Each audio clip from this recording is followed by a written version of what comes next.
ही एक दांगटी शाहिरी. आणि पाचवा प्रकार भारतरत्न डॉक्टर बाबासाहेब आंबेडकर यांचा ज्यावेळी त्यांच्या विचारांचा प्रचार आणि प्रसार करण्याची सुरुवात झाली त्यावेळी जी शाहिरी जन्माला आली त्या शाहिराला आमच्याकडे एक विशेष स्थान आहे. शाहिरी जलसा म्हणून ती शाहिरी उदयाला आली. आणि मग आमच्याकडे काय पद्धतीने सादर होते.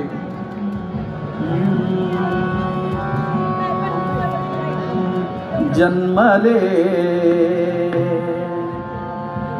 अहो जन्मले भीमराव आंबेडकर करण्या दलितांचा